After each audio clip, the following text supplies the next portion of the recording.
preparing, it says,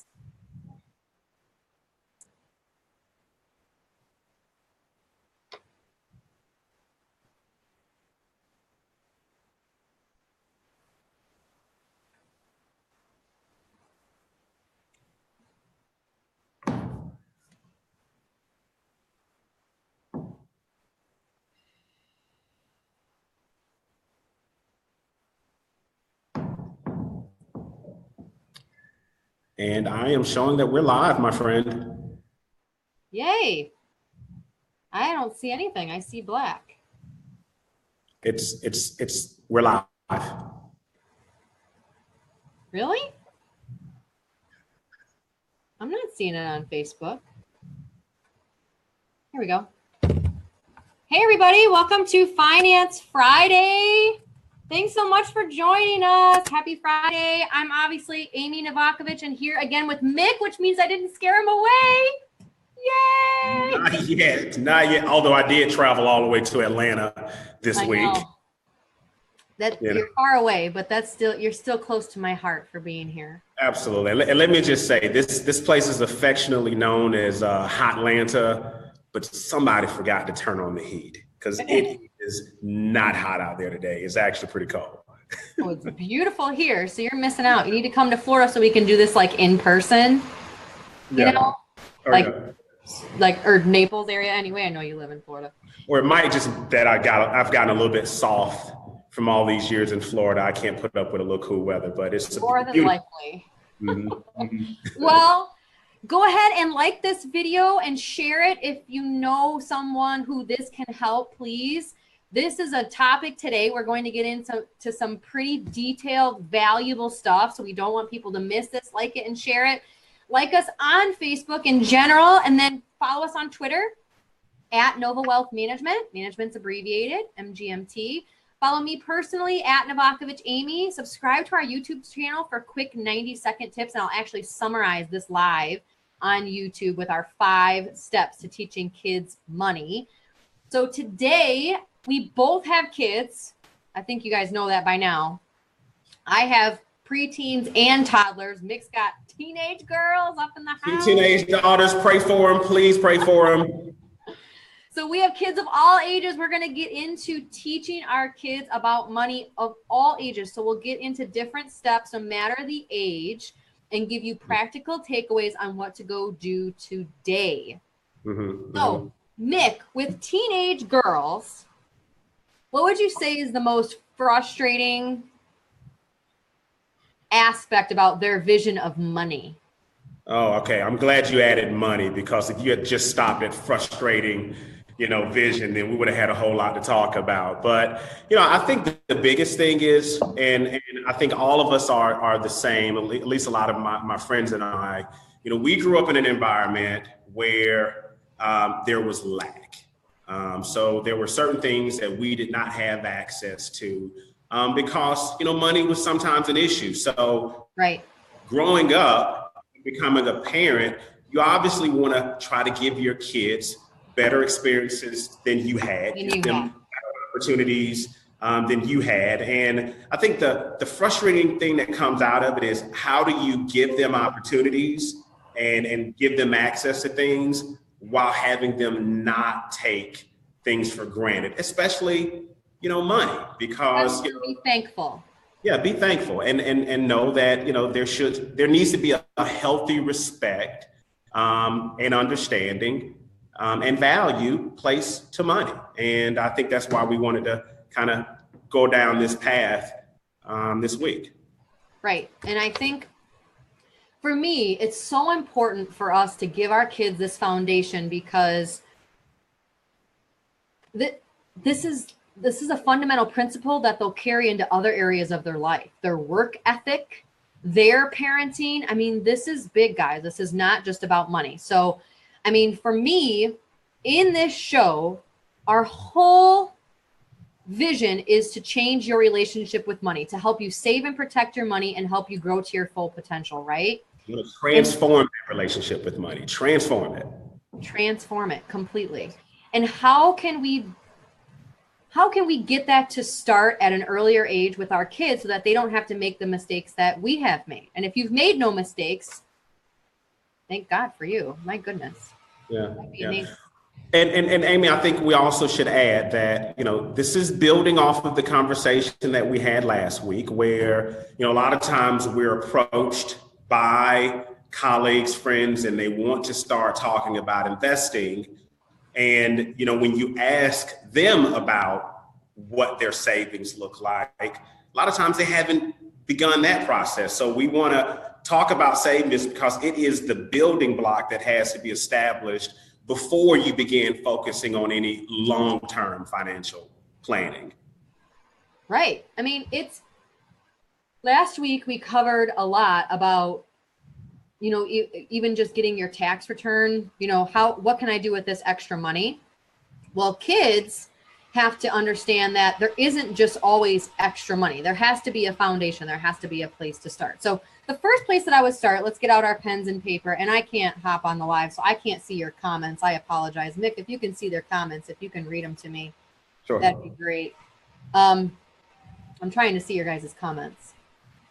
But anyway, the first step to teaching our kids about money, there's 5 steps, right? The first step is to teach them the actual value of a dollar, to teach them what it means to have money. What does a dollar do for you? Why does everything cost money? This is before you get into savings, before you give allowance. You have to make sure they understand the value of money. When you say, Mick, what would you add to that? I would say that this is going back to the whole idea of having a healthy respect for where money comes from. There are those who, don't have it. It's not something to be taken for granted. And I would tell you that as a kid, one of the biggest, challenges that I think, we deal with in the community is a lot of times the discussion of money never comes up. Never comes up. And absolutely. Yeah. And because there's sometimes is a negative stigma around the discussion of money. And it really comes from two sources. One is, a lot of cases you're in an environment where there are more bills than there is money. So who wants to talk about money in that case? And then in certain cases, there's an idea of you're being involved in somebody else's business if you're talking about money. So I think by starting early, addressing the curiosity, teaching a healthy respect for money, not fear, but respect for it and understanding, I think it helps you build that stable foundation. And I think that's what we want to do. For sure, because it's important. If you want to teach gratitude about money, they have to understand what money is and what it gets you and why it exists. So how do you talk to your kids about money, right? So if they're young, if they're super young, I would recommend you can even start at the age as soon as they start asking for things at the store. That's the age I want you to start. So my daughter is 3. Yes. And we go to Target, and every time she's like, can I get just a small toy? She even does this whole, can I just a small toy? But she's asking for things. Therefore, she needs to start understanding that you don't just get, you have to pay. So I would say, first of all, start at the age where they ask for things at the store. And when you teach them the value of money, you simply just say, look, if you want something, somebody made that.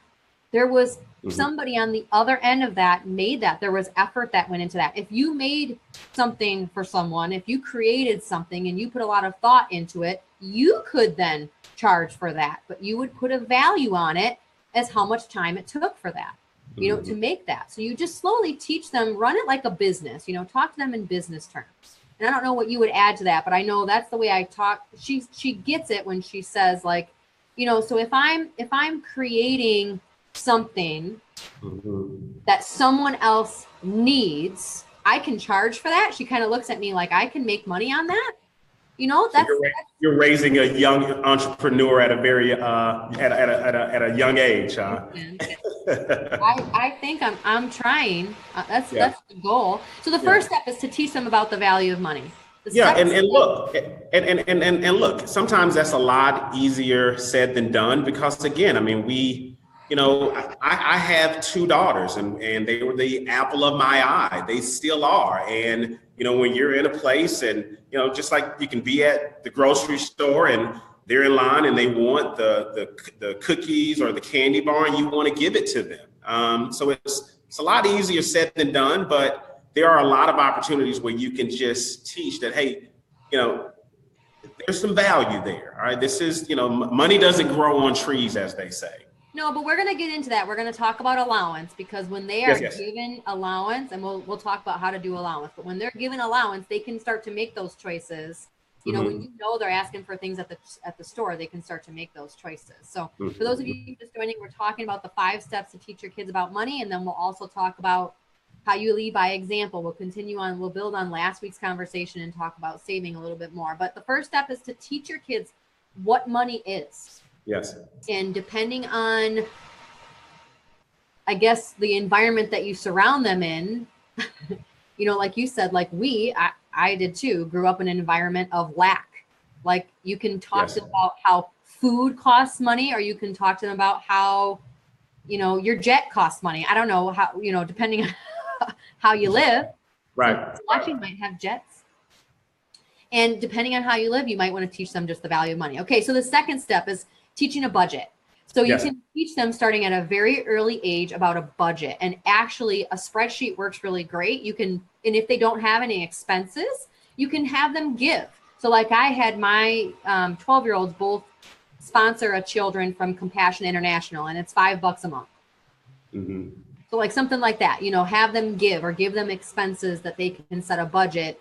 And again, we'll get into allowance. Allowance is a very specific thing that we want to talk about here, but these 5 steps are the way you teach them just overall how to be good with money, the financial foundation that they need. So setting up a budget, you can put in a spreadsheet. Like, what are some of the things that you'd put in a kid's budget at your daughter's age? Tell me some of the things that they should budget for. Yeah, so I think there are certain things that, we're accustomed to, paying for, that just come with being a parent. But a lot of times there are extracurricular activities where, hey, if you do certain things around the house, this is, the allowance that you earn. And this is money that you can use for extracurricular activities. My oldest daughter is a pizza maniac. And, so a couple times a week, she wants to have, pizza delivered to the house. Now, my wife, she, as you can tell by my size, we don't miss many meals, but my wife is an excellent cook. But sometimes my daughter, she wants something more than what, my wife might prepare. And so if she's going to order pizza, this is your money. And when this is gone, the pizza's gone. Yeah. So that's one example that we try to use in our house. That's great. I love that. Yeah, I had a spreadsheet when I was like 7 that would be like ice cream. Yes. Book club, because I was a book nerd. I had books. So like books that they can budget for. Obviously, this all goes into allowance. So let's take a step back, and we're mentioning allowance a lot. So I want to hit that up really early so people get value out of that. So let's talk about allowance. So the way that we say, it's an awful term, but I call it like a rewards addict. Yes. If you tell them that, oh, well, if you do the dishes, you will get. You teach them that they shouldn't ever do anything just to be helpful without getting something. So if they should get a fixed allowance, so you determine if they do all of the household, you don't want to call them chores. That's a bad word. Household responsibilities that it takes to be a family. We just call them, the family participation. Everybody participates in the family stuff. We all do, picking up. We all help out with laundry. We all help out with dishes. We all do that stuff. And if you just do that stuff throughout the week, you'll get your allowance. If you just have to participate in the family to participate in what the family gets. It's that easy. You get a fixed rate every week. So depending on, like you said, like their extracurricular stuff. So if you know that they're going to have, I don't know, $20 a month, $50 a month, and extracurricular stuff, you should put that into their allowance, right? Like if you know she's going to want $10 a week in pizza, put that into her allowance, and then just make sure she does all of her family participations during the week. Like put it on a spreadsheet. Again, I'm a huge proponent of a spreadsheet. Put it on a spreadsheet, everything that it takes to keep the family running. Yes. Participate in what the family brings in. And, by the way, that goes back to point one. Their hard work is the chores that they complete to earn that allowance is teaching them the value of money. It's not just something that they just, got for nothing. They went out, they performed, a task or whatever, and they earned this. And I think anything that you go out and you work hard for to earn it, you value it more. Yeah. And then when you have to start building on expenses that you want, you start to value it even more because it costs. There's not going to just stay in your pocket. It goes out the door. And I think with the budgeting, by it puts a limit on it. I think it reinforces the value even more, because when you've gone out and you've worked hard for something and you've earned this, and then it's all gone because you wasted it frivolously, getting 20 pizzas in one day rather than, spreading it out over a week. I think it reinforces the value of that money even more, that it's something that, you can budget, you can be responsible with it. Yeah, completely. So for those of you just joining, we're talking about the 5 steps of teaching your kids to money.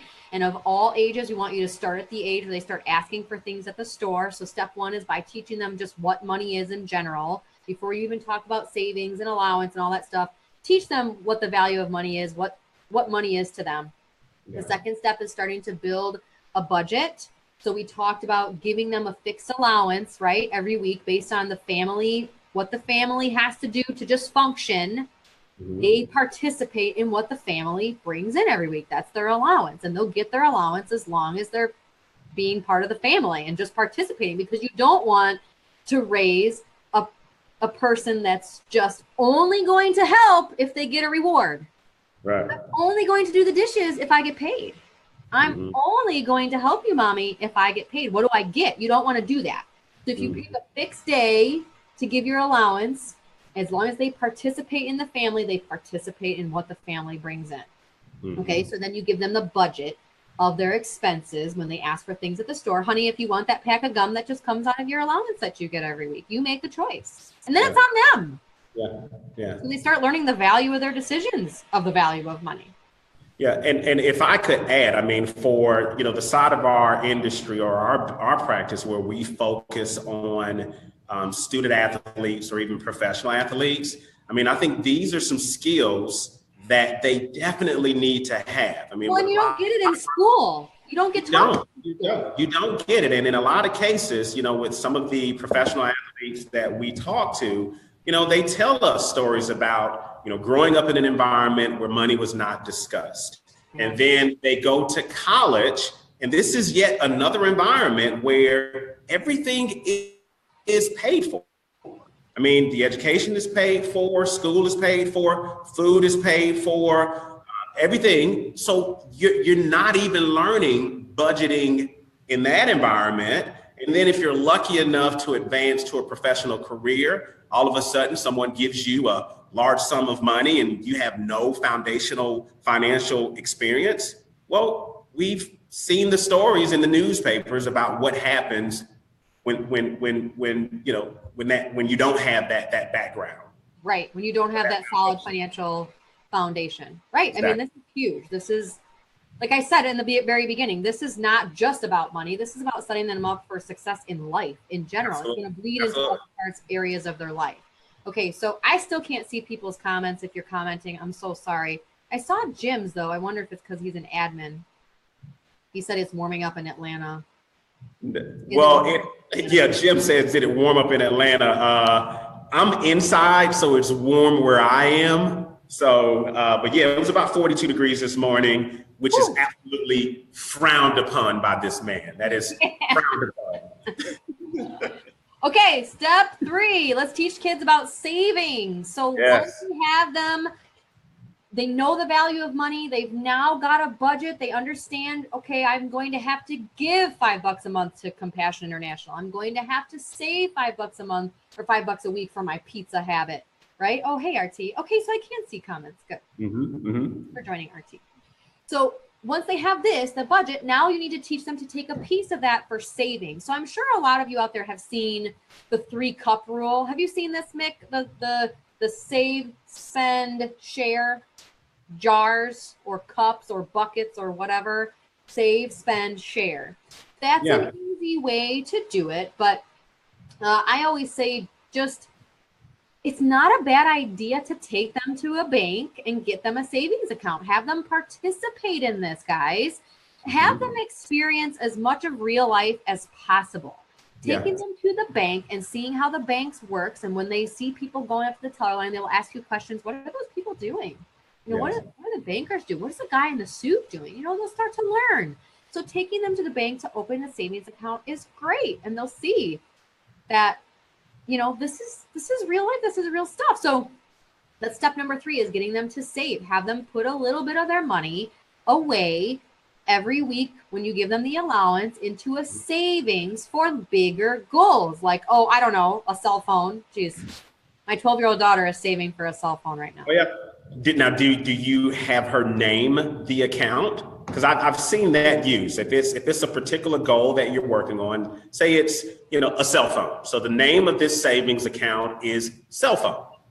And it you know, it's relatable. You know that, hey, if your allowance is $20 a week and you're going to take $5 of it and you're going to put it here in savings, it's for a cell phone. Or if it's for, you know, a trip or a vacation, you name that savings account, and it adds it makes it a little bit more personal. For sure. And there's apps that help you. One that I use personally is Busy Kid. It actually gives the kids a credit card.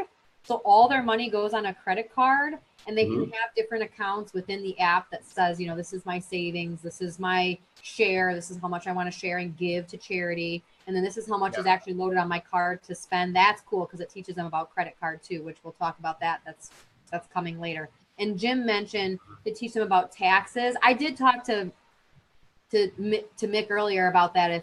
If we were going to specifically get into that right away, Jim, about teaching them about a paycheck, or if we would mention that for the older kids, because, you know, we're trying to blend younger kids with older kids here. And I feel like that's probably after middle school type thing. When you're giving them the allowance, when they're older, you can start to take out taxes and even savings or retirement out of their paycheck, their allowance, right? So you get real life happening, like you said, like with athletes.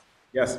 Their first paychecks, they might not work through high school like we did. You know, I worked at 13, so I started to learn that. But like athletes, a lot of them, their focus is sports. So they hit 19 years old and their first paycheck is giant. They don't even know taxes are getting withheld, or, you know, they don't know the basic things about this, which is what we find when we're working with athlete clients. You guys, you have to teach your kids these things. They will just learn it, but by the time they learn it, there's so many other things to learn. These are just one of the things you want them to know going in, you know? And Amy, I'm kind of old school. I mean, I like to read, and I remember as a kid, you know, one of the first stories, that I had a chance to read was one of Aesop's fables, the story of the ant and the grasshopper. You remember that story? Yeah. And the story, I mean, it is a foundational message about saving. It is, not every, dollar that you make today is for today. Some of it is for the future. This is the message that we tell our athletes. If you look at any NFL roster, there are no 50-year-olds and there are just a few 40-year-olds. That means that some of the money that you make today, is for tomorrow. Yeah, and if you remember the story about the ant and the grasshopper, I mean, you had the ant that was, storing away for the future. Winter was coming, all right? And he knew it and he prepared for it. And while he was storing away, the grasshopper was out dancing in the sun like summer was going to be forever. And then when the winter came, he was in lack. And you know that is a foundational story that teaches the value of saving. Winter is coming. Yes. I'm going to hashtag that. Winter is coming. Somebody put that in the comments. I don't know. We might have to get clearance from HBO Game of Thrones on that one. I don't know if that's copywritten or not. So yeah, who knows? Okay, so first step, teach them the value of money. Teach them about what money actually is. Second step, start helping them build a budget. Give them the allowance, the fixed rate every week, as long as they participate in the business that is your family. Third, teach them about savings. Start taking deductions out of their paycheck or their allowance. Start teaching them that they have to take a chunk and put it away for savings. Number 4, let's teach about investing. So this is also for older children, although my 3-year-old can tell you what retirement is. yes. Her teacher, Miss Toria, can verify that. But you got to at some point teach them that there are some things out there that can make you money by putting your money, wait, how do I say this? It can make you money by putting your money in that vehicle. You know, instead of just you having to work for it and you having to grind for it and do all the family participations, there are things that can make you money by you not having to necessarily work for it. And that's called an investment. You know, your money work for you. Right. Well, so last week in our conversation, we talked about savings, and we basically talked about, you know, you want to have 6 months of living expenses, depending on your industry. I mean, if it was more cyclical, maybe a little bit longer, but you wanted to have 6 months of living expenses in savings. And then once you've established that, then you can start thinking about long-term goals, because anything more than that, and we said this last week, too much in cash, you know, it hurts you. And we use the term, you're actually losing money. And I think I got a couple of questions from some people saying, hey, how are you actually losing money if it's sitting in cash? Yeah, we did get some. And I think we could be a little bit more clear on that. And what we're talking about is you're not actually losing money, but you're certainly losing buying power. And a great example would be if you go back 20 years ago and you think about what you could buy with $1 20 years ago. Well, now $1 will probably buy half of that. Yeah. So if you took $1 20 years ago and you buried it in the sand, and then 20 years later, you go back and you retrieve that dollar, you're not as valuable. You're going to be able to buy 50% money. Right. So that is where investments come in. You want to have money investments. You're losing out on opportunity. Yes. You're losing out on opportunity too. Like, what could it have been? Yes. So not only are you losing buying power, but there's other investments out there. Even if it's a CD paying 2%, if you buried that dollar in the sand, like you said, you lost 2% by not participating in the CD. So it's opportunity lost. Absolutely. Yes, RT, hey, he said like a Xmas savings account. That's perfect. I love that. Yes. Winter is coming, he says. Winter is coming. Xmas is coming. Save for Christmas. People, it's coming. Yes. Okay, so teach about the value of money. Teach about budgeting. We talked about budgeting. Teach how to save. Teach investment. And the last one for young adults is teaching how to build credit. So you can get them a secured credit card at a bank. You secure it with a savings account, and they can start to build their credit. The days of having like co-signer is kind of gone. Like if you go co-sign on a loan, you're a joint signer on a loan.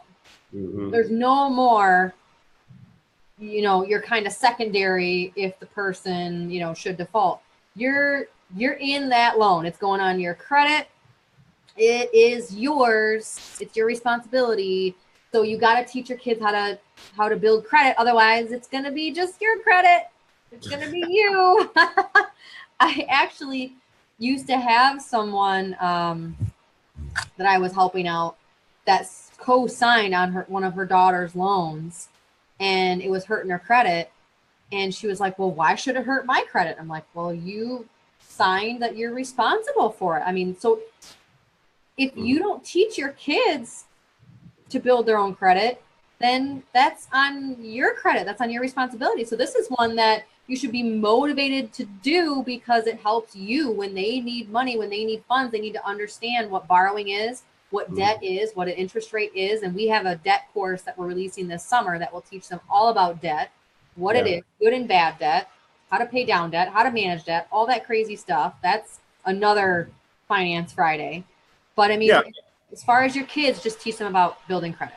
Yeah, and you know, we spoke last week about, and you know how I feel about debt. Not all of it is bad. There are some responsible ways that you can use debt, but good credit allows you to access debt at cheaper rates.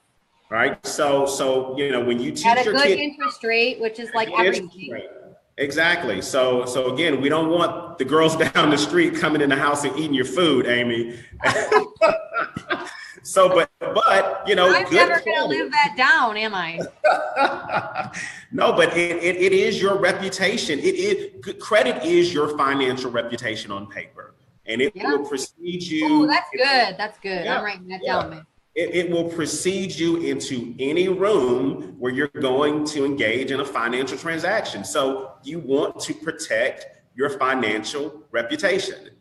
So I think it's very, very important that we instill, you know, the values of building good credit. You should do a summer class for your customers' kids. Oh, I love that. I would love to do a class. That's a great idea, RT. Okay, let's recap real quick and then wrap it up. So we talked about the 5 steps to teaching your kids money. And we want to teach the value of money. Again, you got to teach them about money as far as where you are in your life. So whether you are the mother of an athlete, you know, you have to start teaching them about big ticket items, that they're expensive, and the value of that to you and what use you get out of that in real life. And when you come from lack, when you come from a place like I know I grew up, money's tight. Like you don't just, you know, I didn't go school shopping every year to get school clothes. School clothes were my Christmas presents. So you teach them about the value of money, what money is. The second step is to start building a budget. We talked about budgeting, giving them a fixed allowance every week, kind of like a salary, and letting them budget their expenses of what they want to buy at the store, the pizza that Mick's daughter wants to eat every week, all these things that they want, have them budget it, and then they'll understand the value of it. Third, teaching savings. So again, we referenced athletes in this sense because they don't necessarily get that background through high school. They're not necessarily working to understand that there's things deducted from a paycheck, and then you have to save some of that. Some of that might go to savings for the person that's just working. They can contribute to a retirement account, not an athlete. Yeah. Not every dollar that you make today is for today. Some of it is for the future. Winter is coming. Winter is coming. Pack it in, store it away. The business owners out there, the business owners, the entrepreneurs out there, it's up to you to save on your own. You're not going to have a big company retirement plan. It's you. It's on your shoulders. Yeah. You know, unless you just want to live on Social Security for the rest of your life, which I doubt that. Number 4, teach investment.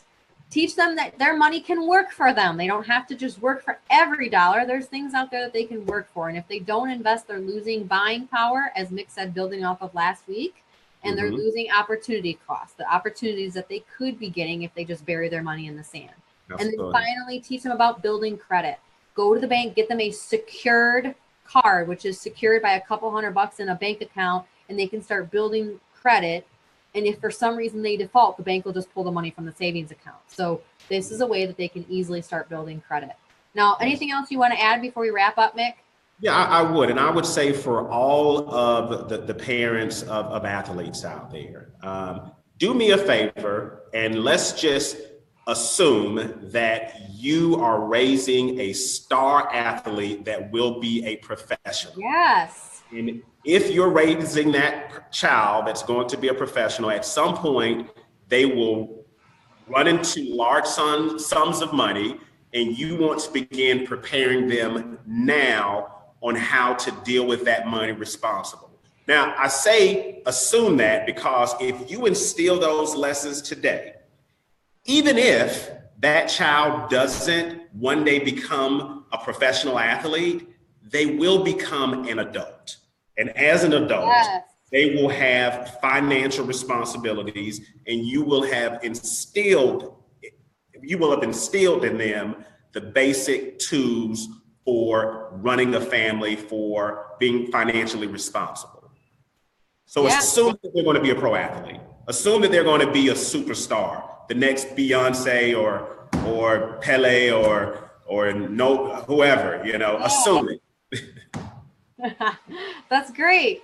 Good lasting thoughts. This is, again, I said it in the beginning, this is not just something that you're teaching kids just about money. This will bleed into other areas of their life and can help determine whether they're successful or not overall in life, the way they parent, the way their work ethic. I mean, this is huge, guys. Teach your kids the financial foundation that they need to be successful in life. Yes. All right. Have an awesome weekend. Thanks so much for joining, and we will see you next week. Mick, make it home safe. I will. And stay warm. See y'all next time. Bye.